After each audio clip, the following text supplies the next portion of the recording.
Ba chỉ đẹp số một được kia ba thằng này đá cứ nhầm nâng mơ riêng mong bọn nó kia ba pi bị bằng gạt phây ba cho năm pi bọn phây một ba chỉ là mong cứ mong bọn nó kia chơi theo con cầm chỉ Facebook máu ba mà tôi máu cứ mong bọn nó kia ba mơ một lời kháng phanh đại ba mong bọn nó kia chỉ cái này xây nhà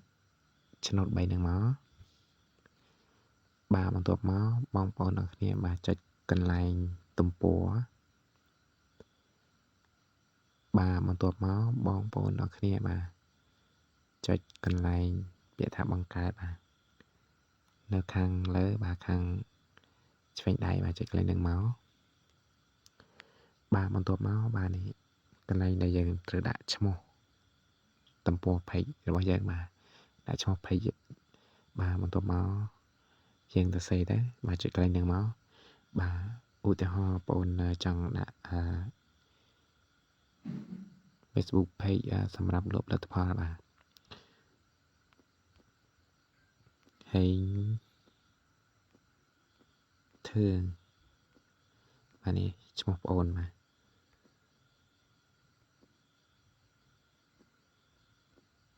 ហើយធ្វើដកឃ្លាលក់ផលិតផលកូនខ្មែរបាទនេះគឺឧទាហរណ៍បាទនេះគឺបងប្អូនចង់បង្កើត page បាទសម្រាប់លក់ផលិតផលបាទបាទបន្ទាប់មកនេះបាទយើងផ្ទៀងមើលបាទថាត្រឹមត្រូវហើយបាទបន្ទាប់មកបាទយើងចុចកន្លែងបន្ទាប់បាទចុចកន្លែងហ្នឹងមកបាទនេះគឺបងប្អូនដាក់ឈ្មោះបាទហើយធ្វើលក់ផលិតផលកូនខ្មែរយ៉ាច្រឡំខុសត្នេះមួយតិចលក់ផលិតផលកូនខ្មែរ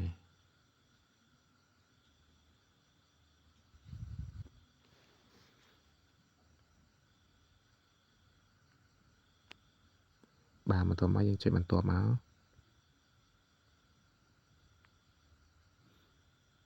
បាទបន្ទាប់មកបាទយើងជ្រើសរើសបាទសុខភាពនិងសម្រស់សិនណាបាទសម្រាប់បងប្អូនជាអ្នកតន្ត្រីអ្នកចូលចិត្តច្រៀងកម្សាន្តឬអ្នកលក់គ្រឿងទេសអីក៏នេះយើងអាចជ្រើសបានមួយណាក៏បានដែរនេះបាទនេះបាទតែបងលក់ផលិតផលតេតងនឹងសុខភាពបាទចុចកន្លែងសុខភាពបាទទៅមកយើងជ្រើសរើសមួយមកទៅមកបាទយើងចុចបង្កើតកន្លែងហ្នឹងមក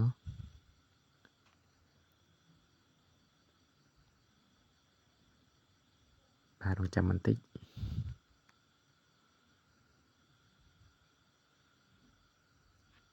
បាទនេះគឺគេឲ្យយើងដាក់ជីវប្រវត្តិបាទអ៊ីមែលលេខទូរស័ព្ទទីតាំង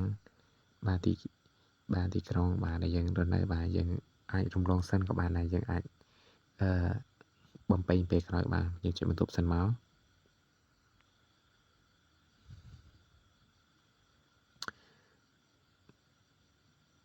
បាទបន្តមកយើងចុចបន្ទប់ទៀតមក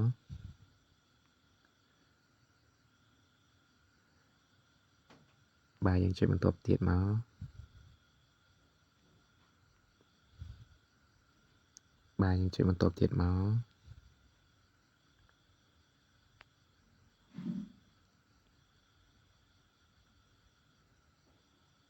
នេះវាលោតឲ្យតែបាទនេះគឺយើងបានបង្កើតរួចរាល់បាទនេះគឺ Facebook page បាទនេះគឺហេងធ្វើលក់ផលិតផលកូនខ្មែរបាទនេះគឺរួចរាល់បាទយើងអាចចង់បំពេញរូបភាពបាទតាំងរូបភាពយើងអាចតាំងកន្លែងហ្នឹងបានបាទនេះគឺរួចរាល់បាទគឺយើងអាចរៀបចំនៅពេលក្រោយបាទនេះគឺរបៀបបង្កើត page ក៏មានតែប៉ុណ្្នឹងបាទចាំរៀបចំ page បាទជួបគ្នាពេលក្រោយទៀតបាទអរគុណ